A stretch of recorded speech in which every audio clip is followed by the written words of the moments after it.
My name is Dr. Alistair Finch. For the last 11 months, I've been committing a crime against science, nature, and possibly God himself. It's a confession I have to make, because what I'm about to do next is disappear.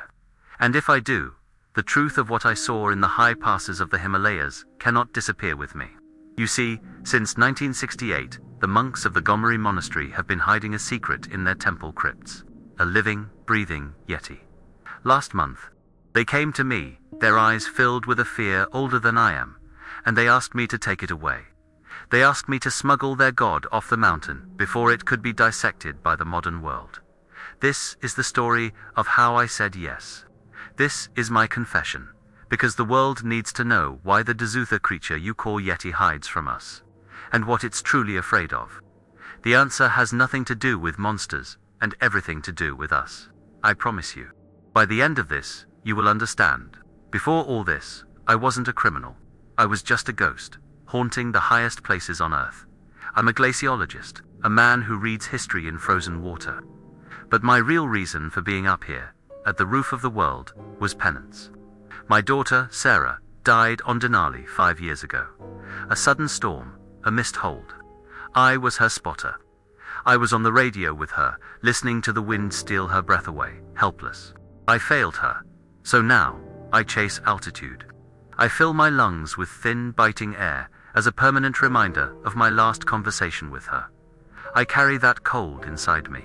Tibet was simply the highest, most isolated place I could find to lose myself in my work, to run from a ghost that could climb any mountain. Gomri offered me a base of operations, a place to store my equipment and sleep on a cot that felt as hard and unforgiving as my own conscience. The cold here was a familiar comfort. My work was my shield. It was simple, methodical, and blessedly silent. Each day, I would trek out to a pre-approved site and drill. The ice cores I extracted were like frozen books. Each layer, a sentence. Each trapped bubble of air, a word from a forgotten time. I was reading the history of the climate, a story that stretched back millennia. It was clean. It was data. It had no room for emotion or memory. The monastery became the rhythm of my life. I grew accustomed to its unique soundscape, a symphony of isolation. The constant, fluttering snap of hundreds of prayer flags in the relentless wind. The deep, resonant chanting of the monks that seemed to vibrate from the stones themselves. The sharp, clean crack of new ice forming under my boots on the path to the latrine. These were the sounds of my exile, the predictable soundtrack to my self-imposed punishment. Everything had its place, but there was another sound. One I chose to ignore for months. It was a low, pulsing hum from deep beneath the stone floors of the main temple. I am a man of science, of tangible evidence. So I rationalized it away. An old generator, maybe.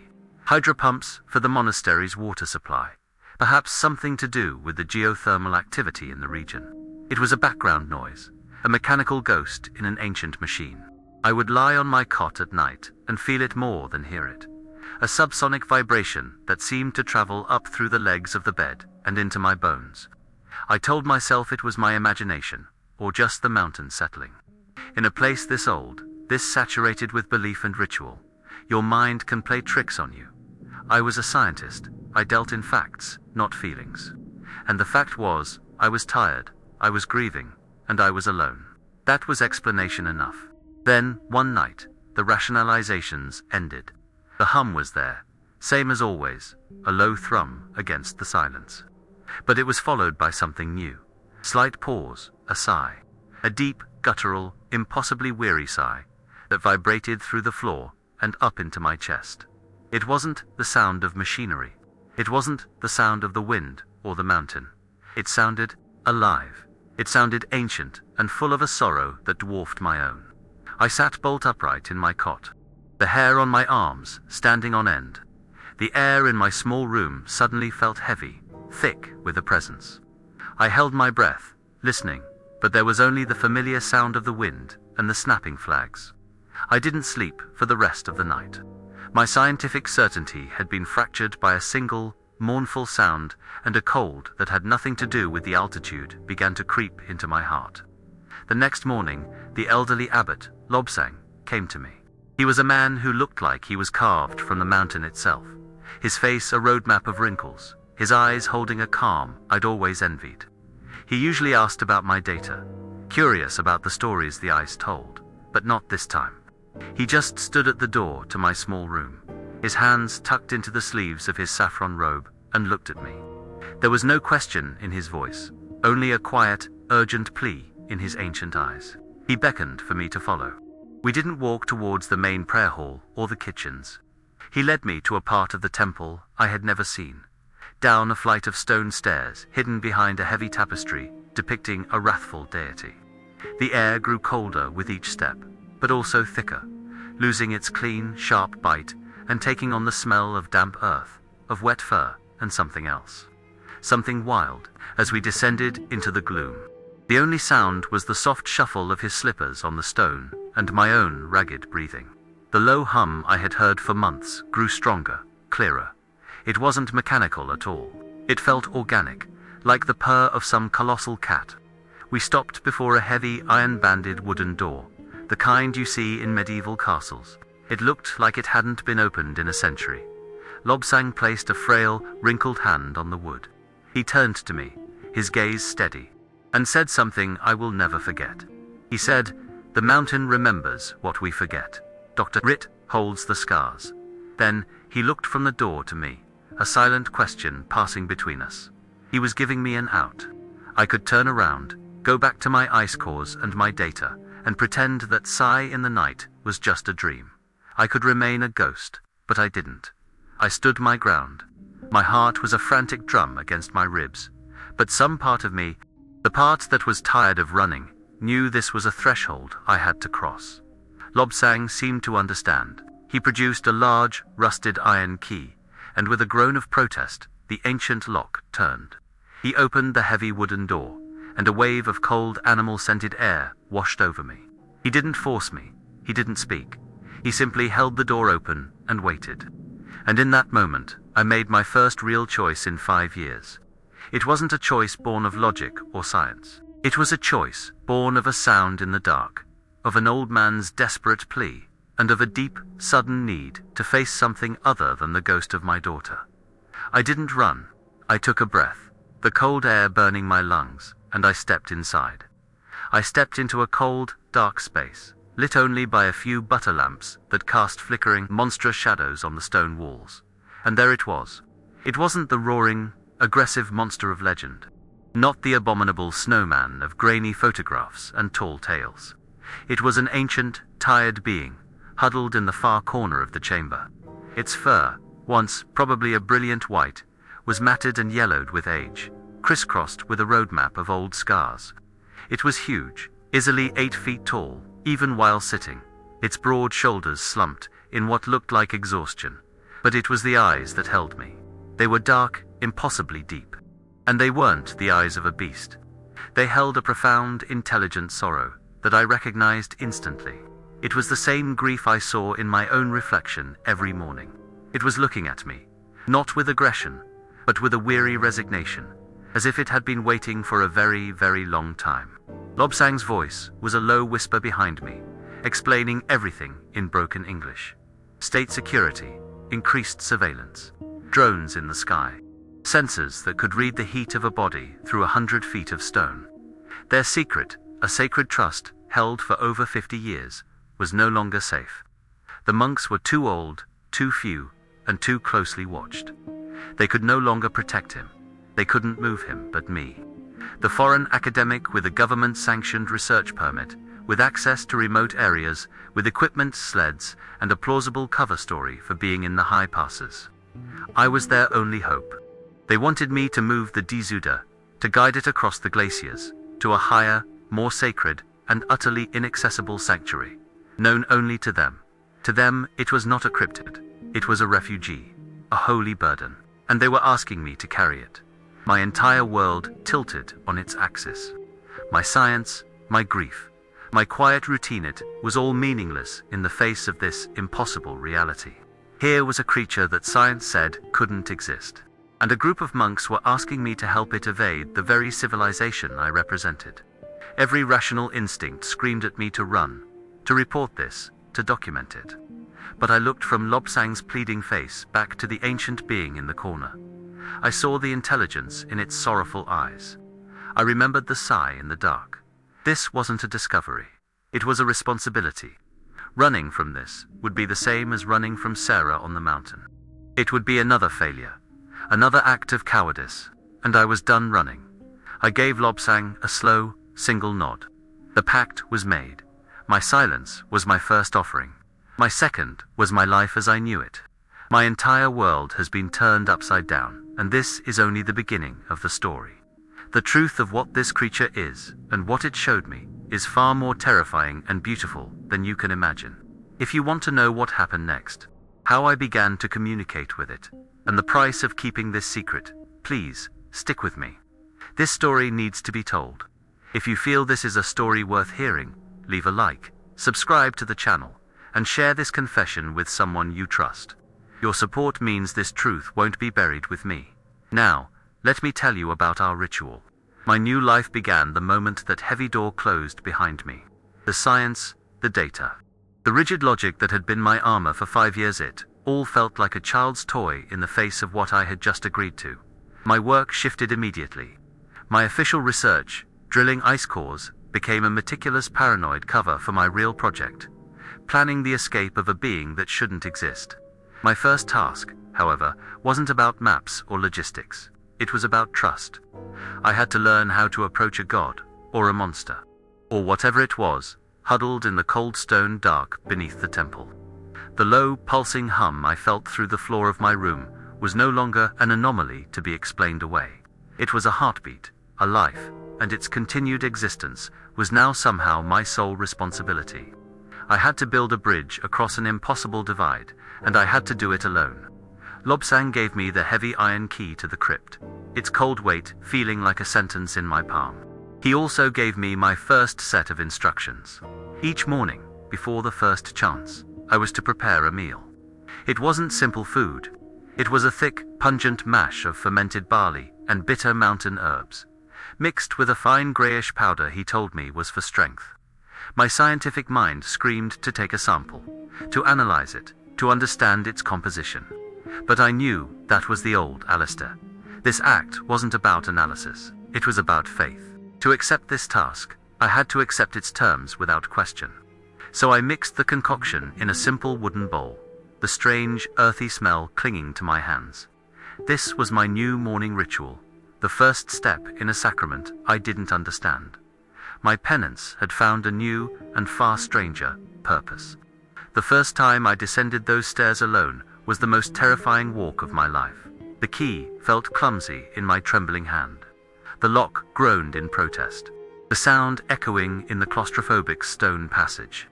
I pushed the door open and was met with that same wave of cold, damp air, thick with the scent of wild animal and ancient earth. The butter lamps cast my shadow, long and distorted on the wall, making me look like an intruder. The Duzo was in the far corner, a mountain of white fur and shadow, perfectly still. Its eyes followed my every move. I could feel the immense coiled power in its stillness. I remembered Lobsang's final, quiet warning: never cross the line marked in chalk. Its sanctuary is its own. For the first time, I saw it. A faint, broken circle of white chalk on the stone floor, about 10 feet from the chamber's entrance. My heart hammered against my ribs. I felt like a man approaching a wild bear, but this was infinitely more complex. I knelt slowly, my knees cracking in the silence, and placed the wooden bowl just on the other side of the chalk line. I didn't dare meet its gaze for more than a second. I just focused on the task, on the offering. I set the bowl down, my hands shaking so much the gruel almost sloshed over the side. Then I backed away, just as slowly, my eyes locked on the creature. I retreated out of the chamber and pulled the heavy door shut, the latch clicking into place with the sound of finality. Then I just stood there, in the dark passageway, my back pressed against the cold wood, listening. For a long time, there was nothing. Then, I heard it through the door. A soft, low chuffing sound. It was the first rule I learned. The chuff was permission. It was acceptance. I waited until midday to return, my nerves frayed with anticipation. When I opened the door, the chamber was as still and silent as before. The wooden bowl was empty, licked clean, and sat exactly where I had left it. But next to it, placed deliberately in the center of the spot where the bowl had been, was an object. It was a river stone, dark and perfectly smooth, polished by a millennium of rushing water. It was cool to the touch, with a density that felt unusual. It was a simple, mundane thing. But in this context, it was a profound statement. It was the other half of the transaction. A payment, an acknowledgement. This was a communication. I picked it up, its weight a secret in my palm. The addictions started then. The need to see what would come next. The need for the next sign. The next piece of this impossible puzzle. This became the rhythm of my secret life. A ritual that anchored my days more than my actual research ever had. Each morning, the descent into the cold, the careful placement of the bowl. Each afternoon, the return to retrieve it. My work was no longer about drilling into the past of the planet. It was about excavating a living, breathing present. The Dezuda was always there, always watching. Sometimes the bowl would be empty and nothing else. I learned not to be disappointed. I learned that the exchange was on its terms, not mine. On the days it chose to communicate, the offerings were baffling and beautiful. The pattern of its silence was a language in itself, teaching me a patience I never knew I possessed. The hum I felt at night was no longer a haunting mystery. It was a presence, a confirmation that the life I was tending to was still there, still breathing in the dark. The objects it left were a strange, curated collection of the mountainside secrets. After the river stone came a shard of black obsidian, its edge so fine and sharp it seemed unnatural, almost manufactured. It glinted in the lamplight like a sliver of night sky. Another time, it was a fossil, the delicate skeletal impression of a plant that I couldn't identify from any of my botanical guides. It was alien. I hid these objects in my secure cases meant for ice cores, my scientific equipment now repurposed to catalog a miracle. My logs became a double-entry system, fabricated climate data for the world, and a private record of these exchanges for myself.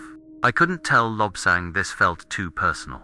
This silent conversation was mine and the creature's alone, a secret within a secret. Over the first few weeks, I learned more of its silent vocabulary. A slow, deliberate blink from those deep, sorrowful eyes was a sign of acknowledgement, perhaps even understanding. When I started speaking to it, I felt foolish at first. I'd stand at the chalk line and talk in a low voice about my day, about the weather patterns, about the lies I was logging in my reports, and then, one day, I started talking about Sarah. I didn't tell it how she died. I told it how she lived. I told it about the way she would laugh, a sound that always seemed too big for her small body. I told it how she loved the cold, how she called snow sky glitter. The dozode would just sit there, watching me, its massive head slightly cocked, and every now and then it would give one of those slow, deliberate blinks. It was listening. The moment everything changed came on a day when I was distracted, my mind lost in a complex lie I was constructing for my weekly report. I was kneeling by the entrance to the crypt, organizing some equipment in my pack. As I shifted, a small, worn photograph slipped from my breast pocket. It fluttered through the air and landed face up on the dusty stone floor, just an inch inside the chalk line. My blood ran cold. It was the only photograph I had of Sarah up here, her face beaming, framed by the white expanse of Denali. I had broken the most fundamental rule. An extension of myself, a piece of my heart, had crossed the boundary. I froze, my hand hovering in the air, a chasm of protocol and fear separating me from the image of my daughter. Before I could process what to do, a shadow fell over the photograph. I looked up. The Dezuda had moved, silently. From the back of the chamber, a massive, scarred hand, larger than my head, reached out. The movement was impossibly fluid and gentle for a creature of its size. I flinched, expecting it to snatch or crush the photos, but it didn't. Its long, dark fingers, tipped with thick yellowed claws that looked like they could tear steel, were incredibly precise. One long finger, gently, deliberately, touched the edge of the small paper square. Then, with an act of impossible delicacy, It pushed the photograph across the stone floor, back over the chalk line, until it came to rest against the toe of my boot. I stared at the photo, then slowly raised my eyes to the Dziuda. It had retreated a step, but its gaze was fixed on me. And there was no anger, no territorial aggression in those ancient eyes. There was only a profound, bottomless well of something that looked like empathy. That single, silent gesture was not the action of a beast. It was the action of a being that understood reverence. It understood treasure. It understood loss. The sheer, staggering intelligence behind that simple push was more frightening and more beautiful than its legendary strength or size. It wasn't just an animal. It was a person. It was a soul that recognized the shape of my own grief. My hand was shaking as I knelt and picked up the photograph, my fingers brushing against the worn image of Sarah's smile. I looked up at the creature and managed a single, shaky nod. A silent, "Thank you." The Dziuda held my gaze for a long moment, then gave me one of its slow, deliberate blinks before retreating back into the shadows of its corner. That exchange remade the world. This was no longer a logistical pact to move a specimen. It was a shared vulnerability. It was the first time I felt truly seen since Sarah's death, and I was being seen by something the world said was impossible. This moment became the first secret I kept from everyone, even from Lobsang. The stones and fossils were evidence. This was communion. The daily ritual was now charged with a new meaning, a fragile intimacy. The next morning, when I retrieved the empty bowl, the offering left in its place took my breath away. It wasn't a stone or a fossil. It was a single, impossibly long strand of its own white fur, laid carefully in a small coil. It was as thick as a strand of fishing line and seemed to shimmer with its own internal light. I knew what this was. This was a piece of itself, an offering of profound trust. I carefully picked it up, feeling its strange, coarse texture, and wrapped it in a clean handkerchief. This wasn't a sample to be analyzed. It was a relic. It was a gift. The rules of our pact were now crystal clear. Respect the boundary, speak your truth, and the exchange will deepen. The price of failure wasn't a physical attack, but the loss of this connection. I finally understood that the real ritual wasn't about food for objects. It was about bearing witness. I was a witness to its long, lonely confinement, and in the quiet of that stone chamber, it was a witness to my unending grief. The chalk line wasn't a barrier to keep a monster in. It was a line drawn between two exiles, two profound solitudes, and somehow, we had found a way to reach across it. The man who drilled ice cores to forget his past was gone. In his place stood a guardian, a confessor, and I knew, with a certainty that chilled me more than any Himalayan blizzard, that this pact would demand a price I could not yet see. The real test, the true sacrifice, was still waiting for me out there, in the snow and the silence. The bond grew in these small, repeated moments. It was no longer just about food and relics. The Dziuda began to participate in my life, or rather, in the secret life we now shared. I was spending my days officially calibrating equipment, which gave me the excuse I needed to be in my room for hours, poring over topographical maps of the high passes. My plan was taking shape, a desperate, insane route that would take us over some of the most treacherous terrain on the planet. I was trying to find a path that was impassable to vehicles, but just barely possible for two beings on foot, one of them being 8 feet tall. I had a gear sled I was modifying, reinforcing the frame, and adding a canvas cover, trying to make it look like I was just hauling scientific gear, not a living, breathing myth. The paranoia was constant. Every gust of wind sounded like an approaching helicopter. Every snap of a prayer flag sounded like a footstep. The weight of the secret was a physical presence, a cold spot in the center of my chest. The Duzo seemed to understand what I was doing. It would watch from the shadows of its chamber as I worked on the sled just outside the crypt, my tools laid out on a tarp. I'd talk to it, explaining the modifications, my voice low and urgent. This needs to be stronger, to take your weight, this canvas. It has to hide you completely. Even from thermal imaging, if I line it with this reflective material, I was a man talking to a ghost, explaining engineering principles to a creature of folklore. But it listened. It would sit there, its massive head tilted, its dark eyes following my hands as I worked. I felt less like a zookeeper and more like a collaborator in an escape. There was an intelligence in its stillness, a silent partnership that went beyond our morning ritual. It knew this work was for its survival, and its calm, steady presence gave me a strange, unnerving courage. We were in this together, two fugitives planning a breakout from the roof of the world. It was the only thing that felt real. The most profound moment of this collaboration came one afternoon. I had the topographical maps spread out on the floor of my room. The door to the crypt propped open just enough for me to feel its presence. That low, familiar hum. I was tracing a potential route with my finger. A difficult, but seemingly direct path that involved crossing the treacherous Khumbu icefall. It was a calculated risk. The icefall is notoriously unstable, but it was the fastest way to the sanctuary Lobsang had described. As I was murmuring my calculations to myself, a shadow fell over the map. The Dozuda had moved to the chalk line, its massive form blocking the light from the passage. It slowly, deliberately, reached out its scarred hand. My breath caught in my throat. Its long, clawed finger, the same one that had so gently pushed Sarah's photo, descended towards the map. It didn't touch the paper. It hovered just above the surface, and with unnerving precision, it traced a completely different route. A longer, higher path, one that skirted the icefall entirely. I stared at the new route its claw had indicated. It was a path I had dismissed as too high, too exposed. Winding through a series of narrow, forgotten passes that weren't even properly marked on my map. But the Dazude's gesture was not a suggestion. It was a correction. It knew this mountain. It didn't know it from maps or satellite images. It knew it in its bones, in its blood. It was born of this landscape. It knew the secret ways, the paths the ice had carved and then hidden. It knew where the mountain was weak and where it was strong. I realized with a jolt that I had been planning with the arrogance of a modern man, relying on technology and data. The Dazuda was offering me something far older. Ancestral knowledge. It wasn't just my passenger, it was my guide. It was showing me the way to its own salvation.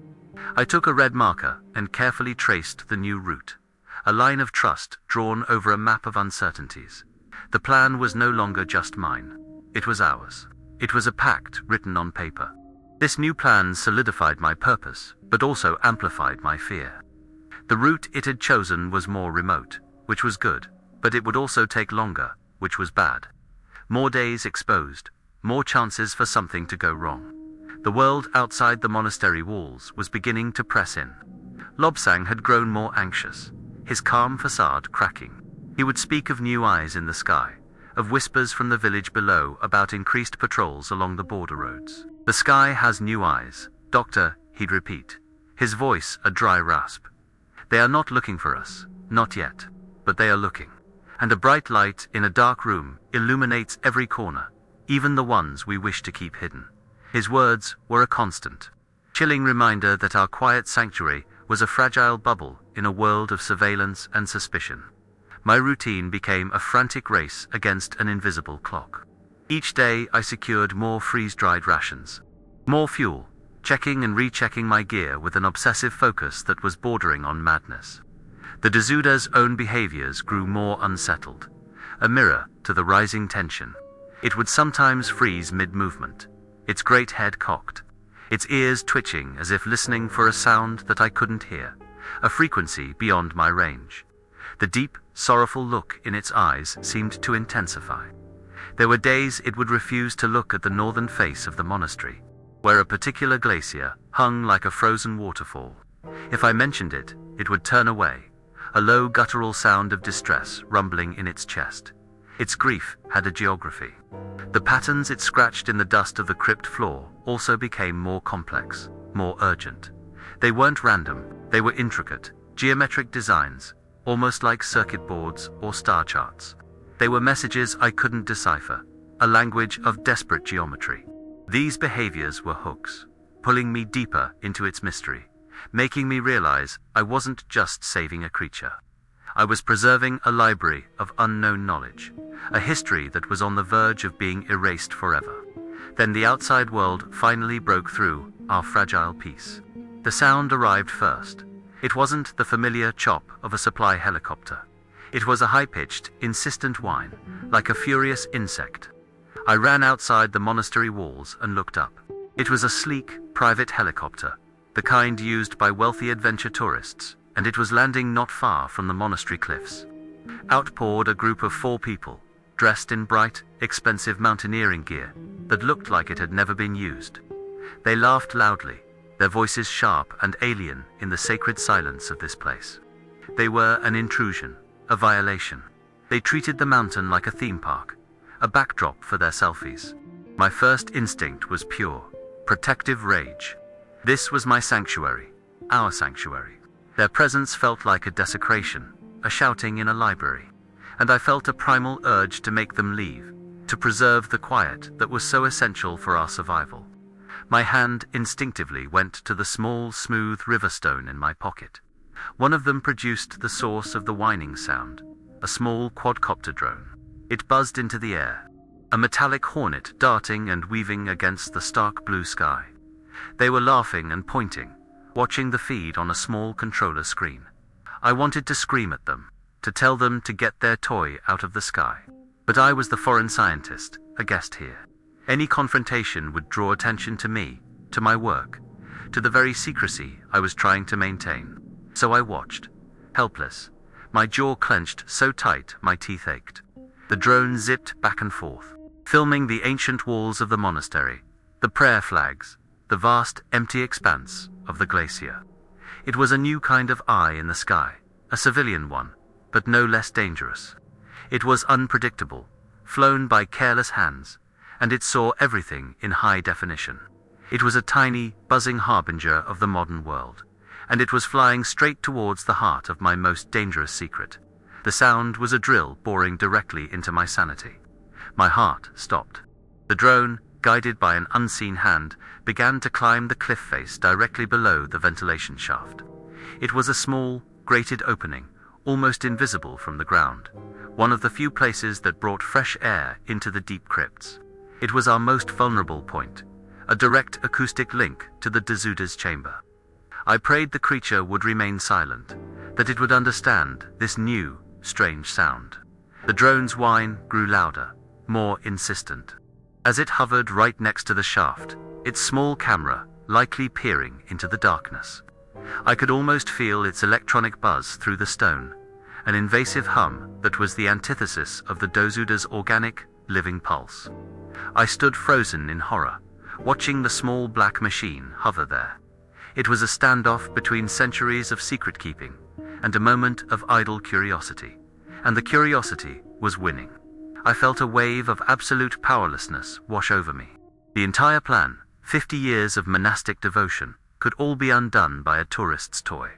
And then it happened. A sound erupted from the cliff face. It wasn't the creature's usual low hum or the gentle chuff of acceptance. It was a roar, a deep, guttural roar of distress and fear, amplified by the stone passages of the crypt and blasted out of the ventilation shaft. It wasn't loud enough to sound like a monster from a movie, but it was profoundly unnatural.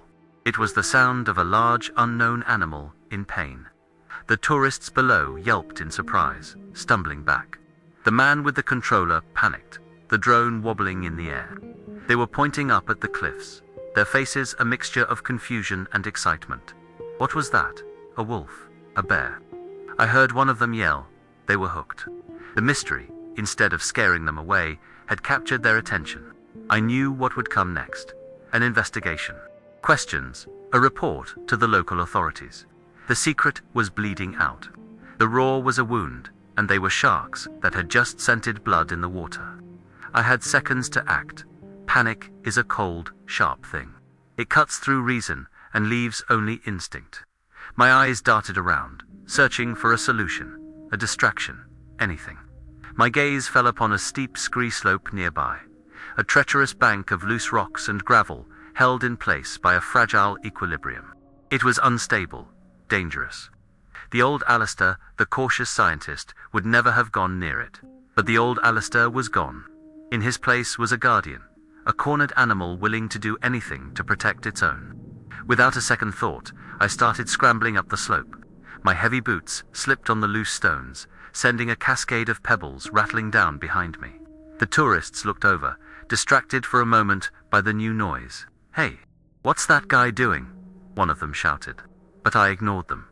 I was focused on a larger, precariously balanced boulder about 30 feet up. It was my only chance. I had to create a bigger noise, a more immediate danger, a more plausible explanation for the sound. I reached the boulder, my lungs burning in the thin air, my fingers raw from gripping the sharp rocks. I threw my shoulder against it, heaving with adrenaline-fueled strength. It resisted, groaning. I pushed again, my feet sliding, dislodging a fresh shower of stones. Finally, with a deep, grinding sound, the boulder shifted. It tipped, slowly at first, and then, with terrifying speed, it began to roll. It crashed down the scree slope, gathering a torrent of other rocks with it. The sound was a deafening roar of stone on stone, a contained avalanche. It wasn't a huge rock slide, not enough to be catastrophic, but it was loud, violent, and heading in the general direction of the tourists. They screamed and scattered, their drone forgotten. The man with the controller dropped it as he ran, and the machine clattered against the rocks and fell silent. The rock slide thundered past where they had been standing, and came to a halt in a cloud of dust at the base of the cliff. The silence that followed was absolute, broken only by my own ragged breathing. The aftermath was a cloud of dust and ringing silence. The tourists, shaken but unharmed, wanted nothing more to do with the mountain. They scrambled back to their helicopter, chattering nervously about unstable cliffs and crazy scientists. They didn't mention the roar again. The immediate, tangible danger of the rockslide had completely overwritten the fleeting, strange sound from the vent. They were gone in minutes, the whine of their helicopter blades fading into the vast Himalayan sky. The secret was safe. I slid down the scree slope, my legs shaking uncontrollably, but it came at a price. My left hand was bleeding freely, sliced open by a sharp rock, and I could feel a sharp throbbing pain in my ankle that told me it was badly sprained. But that wasn't the real cost. The real cost came 2 days later, in the form of a crackling satellite phone call from my government liaison officer in Beijing. The tourists, predictably, had filed a report, not about a strange roar, but about a reckless foreign scientist endangering them and their expensive equipment. The liaison's voice was cold, clipped, and utterly devoid of sympathy. He informed me that I was receiving an official warning. My unprofessional conduct and reckless disregard for local safety protocols had been noted. My research permit was now under review. My sanctioned travel radius was being restricted pending an inquiry. I was, in effect, on probation. Any further incidents, he said, any deviation from my stated research plan, and my permit would be revoked, and I would be recalled immediately. The call ended, leaving me in a silence that felt heavier than before. The net had tightened. I had saved the secret, but in doing so, I had put a spotlight directly on myself. I was no longer an anonymous academic hiding in the mountains. I was now a person of interest, a veritable being watched. The sky had new eyes, Lobsang had said, and now some of them were looking directly at me. The close call hadn't just been a scare. It was a fundamental shift. It was the end of hiding in plain sight. My time was running out. The official warning from Beijing left a permanent chill in the air, a cold that had nothing to do with the altitude. My sprained ankle throbbed with every step, a constant, dull reminder of my recklessness, of the price of keeping this secret. I was a marked man. My every move, every log entry, every request for supplies was now under a microscope. The paranoia was a physical weight, pressing down on me, suffocating the thin air. The first snows of the season began to fall. Not the gentle dusting of flakes I had grown used to, but a hard, spitting, sleet driven by a bitter wind. It was a warning from the mountain itself. Despite the tightening net and my injuries, I had no choice but to maintain my cover. My research protocol required me to check a remote weather station on a ridge overlooking the monastery. It was a routine task I could no longer afford to skip. It was a necessary risk, a walk into the dragon's mouth just to prove I wasn't afraid of its teeth. And so I wrapped my ankle, grabbed my pack, and stepped out into the growing storm, feeling the eyes of the world on my back. The trek to the weather station was agony. Each step on my injured ankle sent a jolt of fire up my leg. The pain was a familiar companion, a form of penance I felt I deserved. But the wind was the real enemy. It clawed at my clothes, stealing my warmth. Its howl a mocking echo of the sound I heard on the radio as Sarah's life slipped away.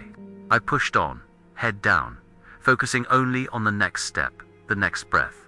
The world dissolved into a swirling vortex of white. The storm descended, not with the slow grace of a weather forecast, but like a switch being flipped. One moment I could see the monastery's outline, a dark shape against the grey sky. The next, there was nothing, a total whiteout. The ground and the sky became one. My compass spun uselessly, the magnetic fields thrown into chaos by the storm. I was lost, truly lost, in a world without direction or color, the same blinding white void that had claimed my daughter.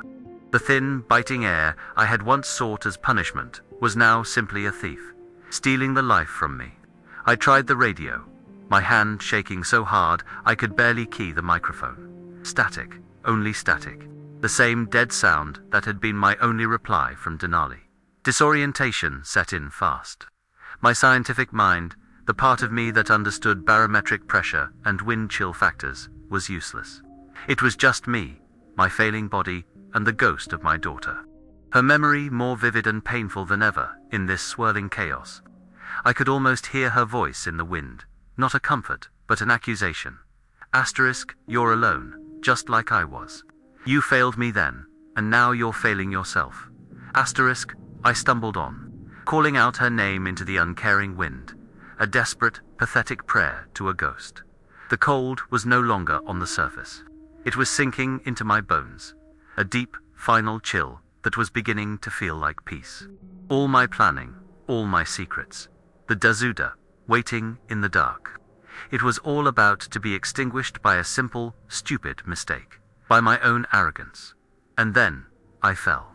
My bad ankle gave out completely, and I collapsed into a deep snowdrift against a wall of what I assumed was the monastery's outer perimeter.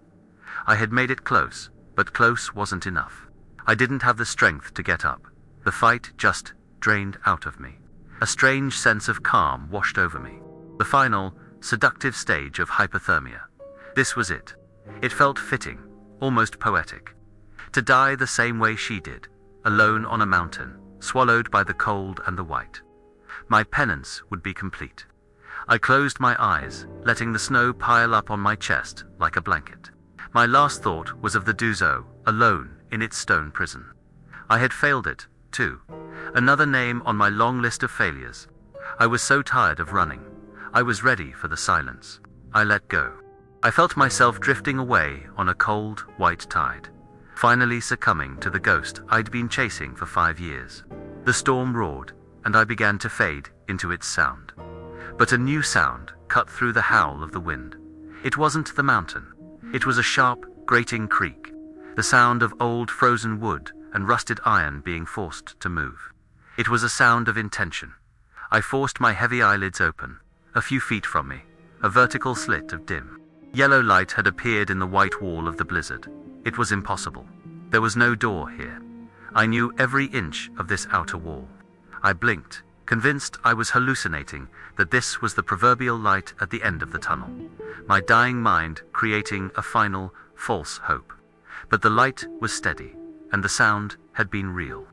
I watched as the slit of light widened, the groan of ancient hinges protesting against the cold. A shape filled the opening, a massive silhouette against the faint lamplight from within. It was too big to be a monk. My heart, which had all but stopped, gave a painful, frantic lurch. It was him. It was the Buddha. He was standing in the opening of a small, low side gate, a door I had never seen before, one perfectly blended into the ancient stonework. He was breaking his most sacred rule, the one Lobsang had impressed upon me with such gravity. He was not to be seen. The outside world was poison. Yet here he was, opening a door to that world, exposing himself to the storm. All for me. He didn't step out. He stayed framed in the doorway, a creature of shadow and myth peering into a world that wanted to hunt him, to dissect him. The cold air from the storm rushed into the passage behind him, and I saw him flinch, his great shoulders hunching against the unfamiliar bite of the wind. He was afraid. I could see the fear in the tension of his body, but he held his ground. He was a prisoner standing at the door of his own cell, not for an escape, but for a rescue. In that moment, he was not a monster or a specimen. He was a first responder. He leaned forward, his massive arm extending out of the doorway and into the blizzard. In his hand, he held a dark, heavy bundle. He pushed it out, letting it fall into the snowdrift just a foot from my face. It was a robe. A thick, heavy yakul robe, the kind the oldest monks wore, saturated with the smells of incense, butter, lamps, and age. It was an offering, an act of preservation, a command. Live asterisk. The sheer, staggering force of the gesture hit me harder than the wind. This creature, this ancient, sorrowful being, was saving my life at immense risk to its own. It was offering me the warmth and sanctity of its home. My shivering was uncontrollable now, a violent rattling of my bones, but I managed to pull the heavy robe over myself. The wool was coarse and smelled of dust and time, but it was the warmest thing I had ever felt. It was the warmth of an impossible kindness. I had failed to save my daughter, but this impossible creature was refusing to let me fail myself. Huddled in the robe's life-saving warmth, my mind slowly starting to function again, I looked back at the doorway. The Dezuda hadn't retreated. It was still there, a silent, massive guardian. But it wasn't looking at me anymore. Its great head was tilted upwards, its gaze fixed past me, out into the swirling, white vortex of the blizzard. It stared into the chaos of the storm with an expression of such profound, familiar grief that it took my breath away. And I finally understood.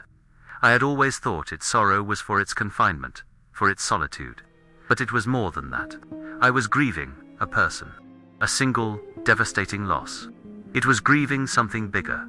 It was grieving a direction, an empty space in the sky. It was a cosmic loneliness. In that moment, our two separate griefs, mine for a lost daughter and its for a lost something else, met and recognized each other in the heart of the storm.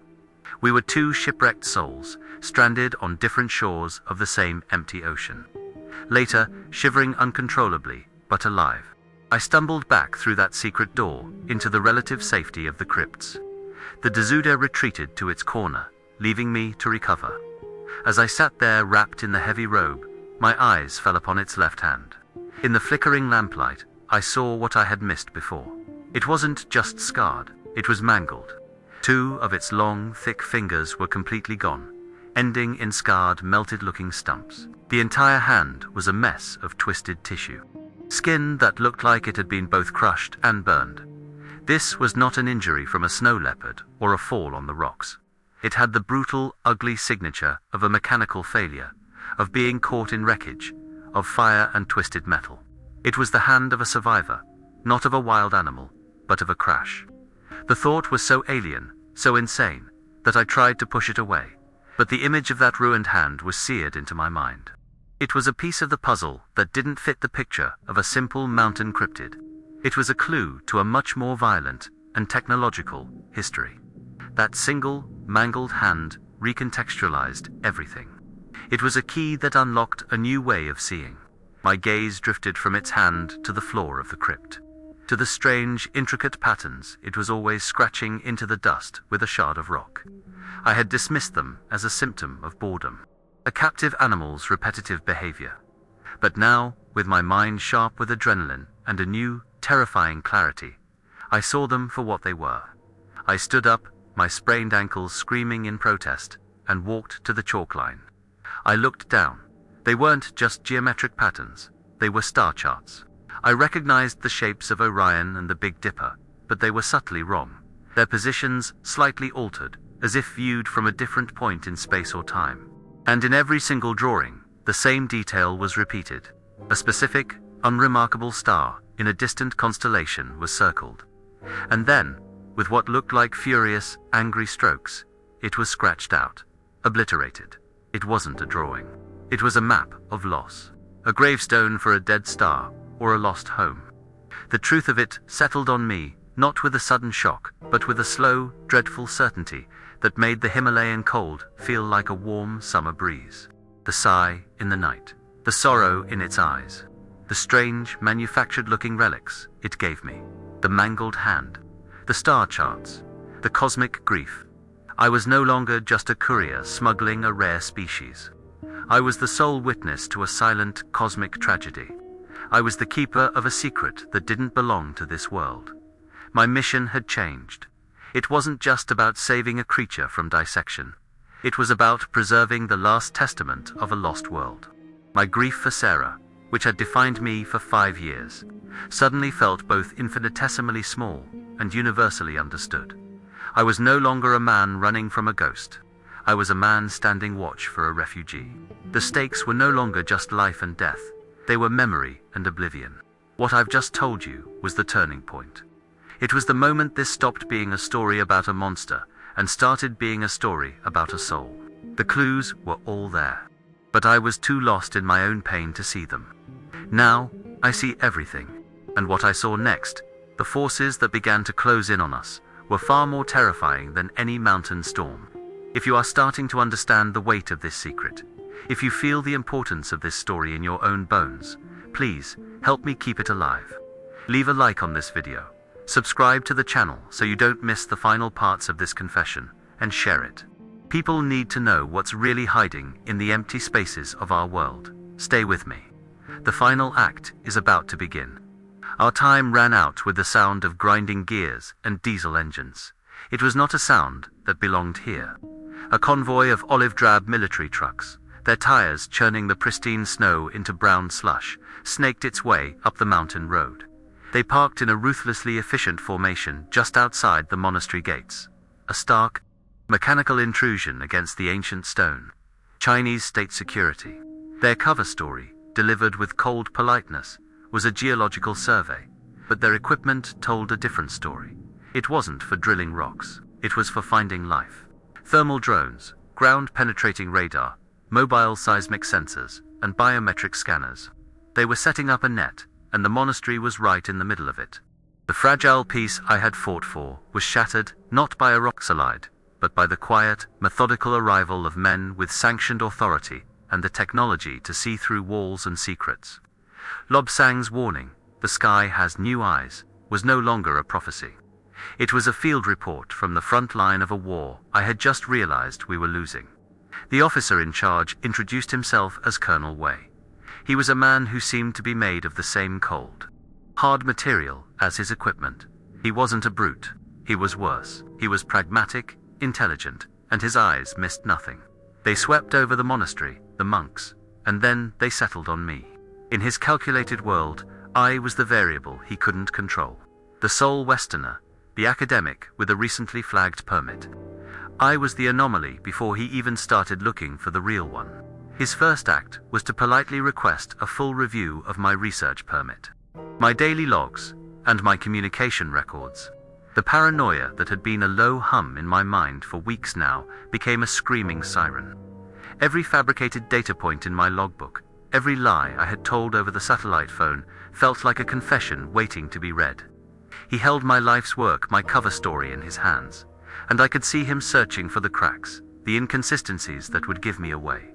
The pressure wasn't a threat of violence. It was the slow, crushing weight of scrutiny. The sacred silence of Gomorrah was replaced by a new, profane soundscape. The low, constant hum of portable generators. The sharp, intermittent crackle of Wei's radio as he coordinated his teams. The rhythmic, intimidating crunch of soldiers' boots patrolling the perimeter, their steps marking the shrinking boundaries of our world. And worst of all, the high-pitched whine of the thermal drones as they launched at dusk. Their red lights blinking like malevolent stars as they began their grid search of the mountainside.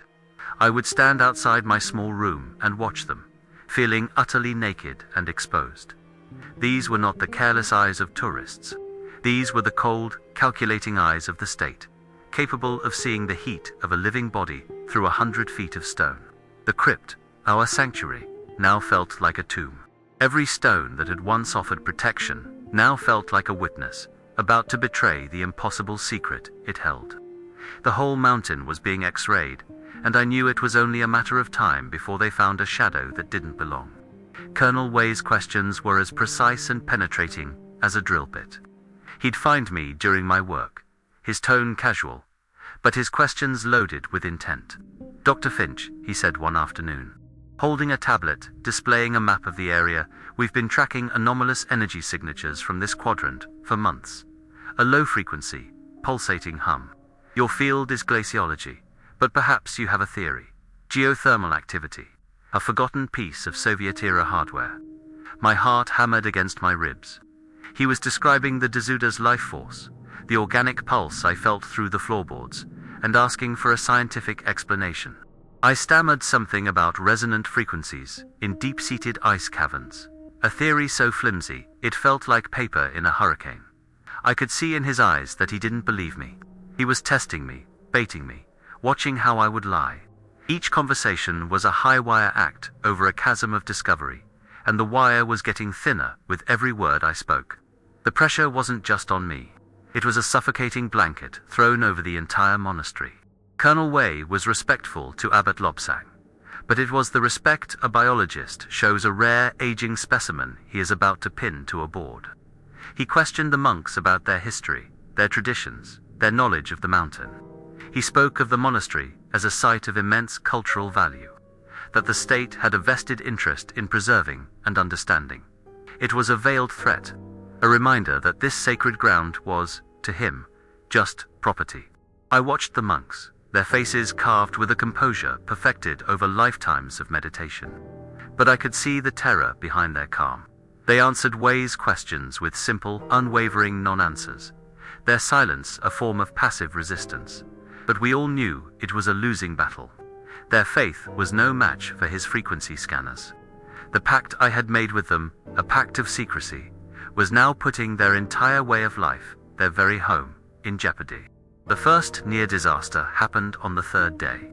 One of Wei's patrols set up a seismic sensor array just 50 yards from the crypt's hidden side gate, the very one the Dezuda had opened to save me. I was watching from a window, my blood running cold, as a soldier monitored the readings. Suddenly, his radio crackled. He had a faint, rhythmic vibration, subaudible but steady.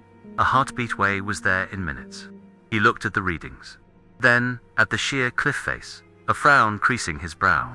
An echo from the geothermal vents, his subordinates suggested. Wei didn't look convinced. His eyes scanned the rock, pausing for a fraction of a second on the spot where I knew the door was hidden. In a blind panic, I grabbed a canister from my supplies, highly corrosive solvent used for cleaning ice drills, and tripped as I walked past them, spilling the chemical all over their sensitive equipment. The soldier yelped as the machine sizzled and died. Wei's gaze snapped to me, his eyes cold with suspicion. The apology died in my throat. I had bought us a few more hours, but I had also confirmed his primary theory. I was the source of the interference. Inside the crypt, the atmosphere had changed.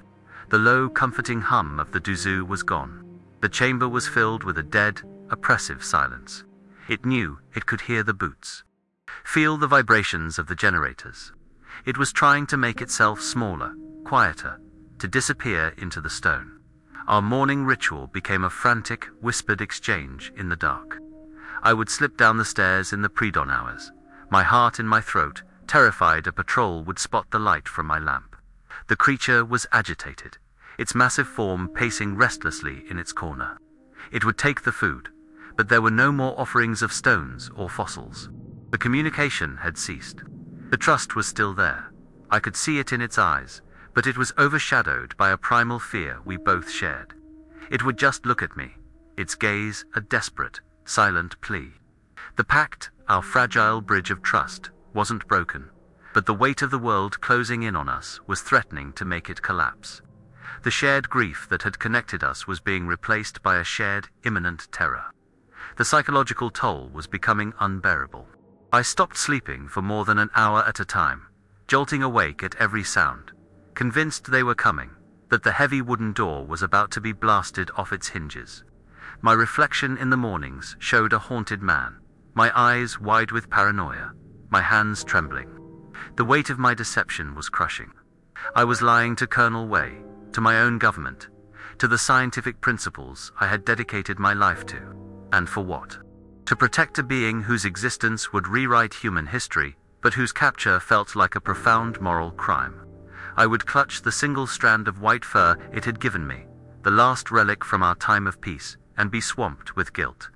The memory of its kindness in the storm, its mangled hand, its grief-stricken drawings of a lost starlet, all fueled a protective instinct that was becoming suicidal. I was a guardian, but my every action was drawing the hunters closer to their prize.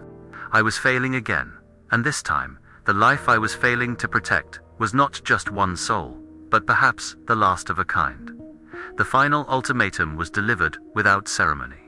Wei summoned me to his command tent, a space filled with the sterile hum of electronics. He gestured to a large, high-resolution satellite map spread across a table. The monastery was at the center. Red circles and pulsating energy readings covered the area like a disease. He pointed a clinical finger at the heart of it all. "The anomaly is here, Dr. Finch," he said, his voice flat and final. "My team's best guess is a large unmapped cavern with a unique energy source.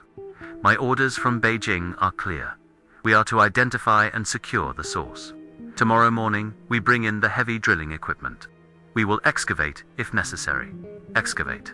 The word hit me like a physical blow. They were going to tear the monastery apart, stone by ancient stone. They would drill into the crypt. Time was no longer running out. It was gone. The desperate escape I had been planning for weeks had to happen now.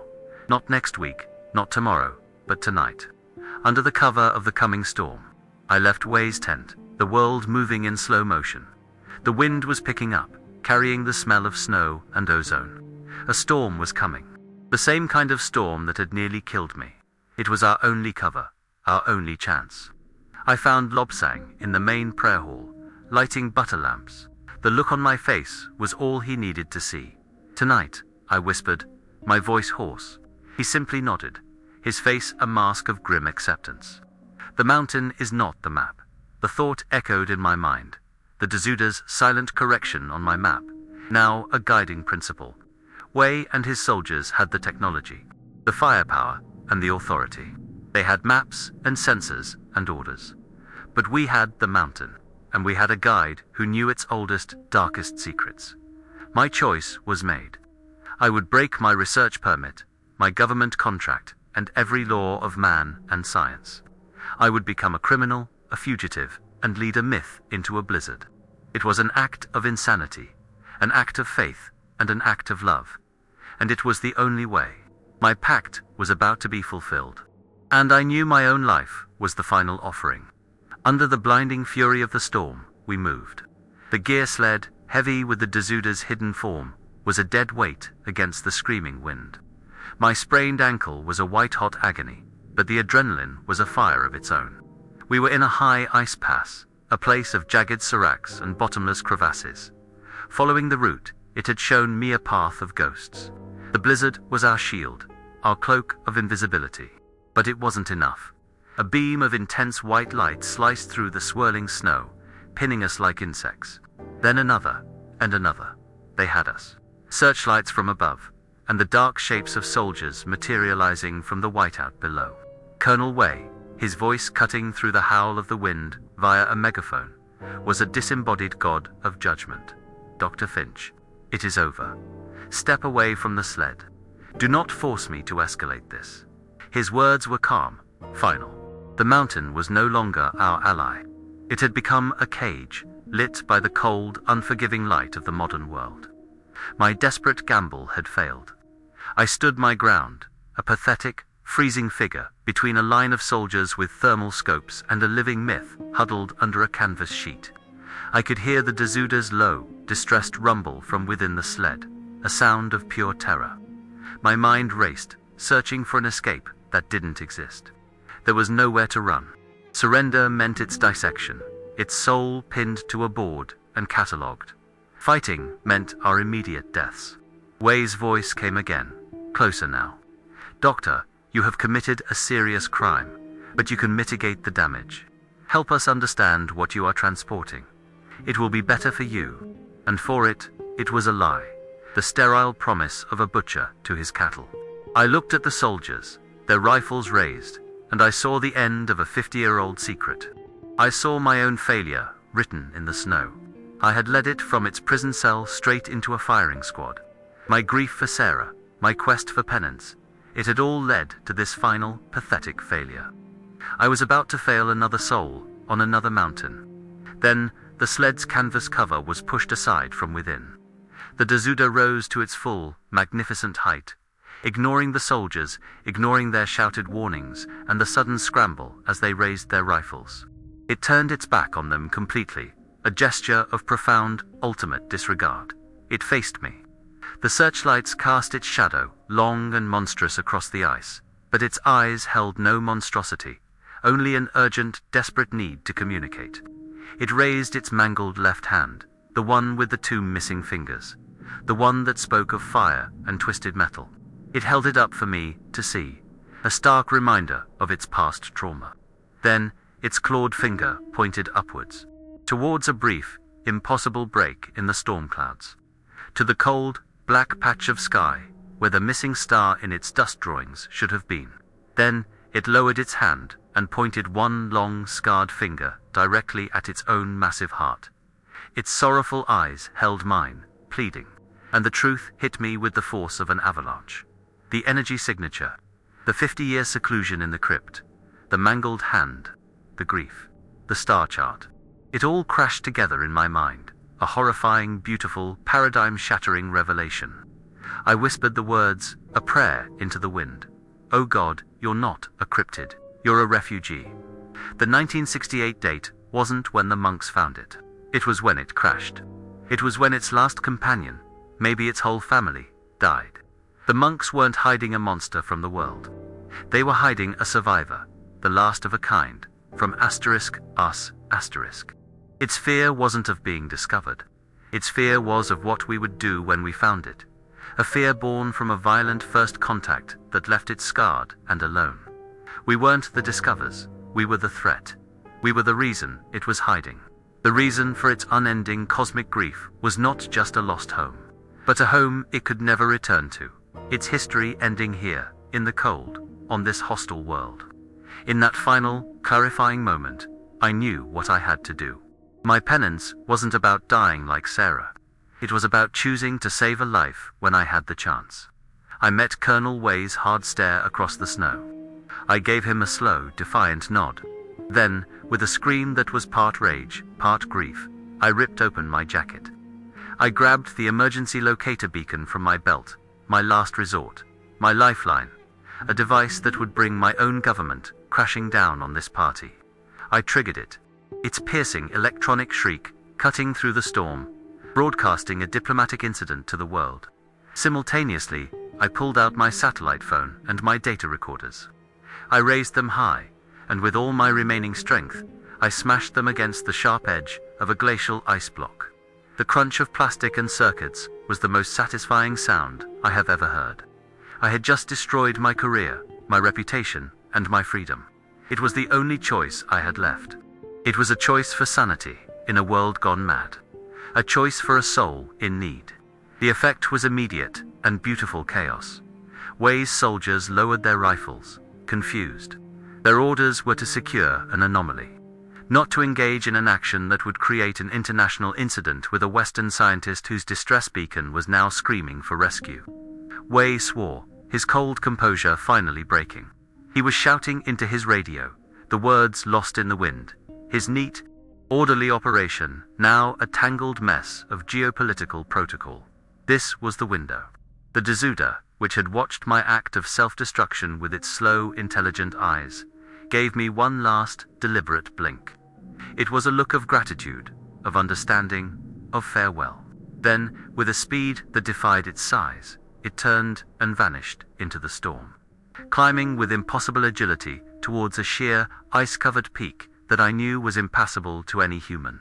It dissolved into the white, a ghost returning to the heart of the mountain. It was free, and I was not. I collapsed to my knees in the snow, my strength gone, and waited for the soldiers to take me. My debriefing was a sterile nightmare of concrete rooms and men in suits who didn't believe in monsters. I was a pariah, a scientist who had gone mad, who had faked a distress call and destroyed government property. My career was over. My life as I knew it was over. I was under house arrest, waiting for a quiet political solution to make me disappear. It was during that time, alone in my silent room, that I found them in my pocket. The small, smooth river stones the Duzo had given me in those first quiet weeks of our ritual.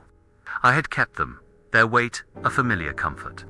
I rolled them in my palm, the muscle memory of my grief, and for the first time I noticed the subtle, unnatural planes on their surfaces. They weren't just polished by water, they were shaped. On a hunch, my hands shaking, I began to fit them together, like a three-dimensional puzzle. The first two clicked into place with a seamless perfection that was not of this world. It wasn't a collection, it was a set.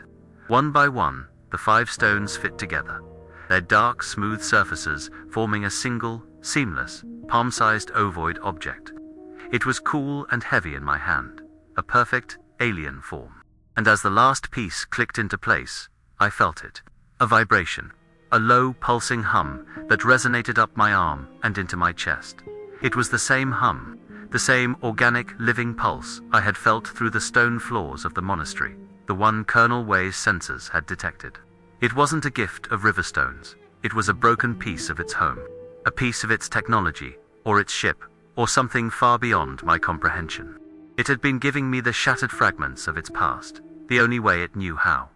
This wasn't a relic, it was a beacon, it was a memory, it was the heart of its story, and it had entrusted it, piece by broken piece, to me. The weight in my hand was the weight of a world I had helped to save and could never, ever prove. My final confession is this. We are so busy searching the darkness for monsters that we have forgotten how to recognize a soul in need. We are so blinded by the arrogance of our own knowledge that we cannot see the grief in the eyes of a refugee, even if that refugee is from another star. I failed my daughter. I could not save her from the mountain, but I did not fail the Buddha. I kept my pact. I carry its secret now, a weight heavier than any mountain I have ever climbed, a truth that has cost me everything. But some secrets don't just burden you. Some secrets keep you warm. I am Dr. Alistair Finch, and this is my legacy. A smashed satellite phone, a discredited name, and a small, humming stone that whispers a story of a lost star. I am a ghost now, haunting the footnotes of scientific journals, but I am a guardian, and my watch has not ended. The story is told, the truth is out, at least here, in this confession.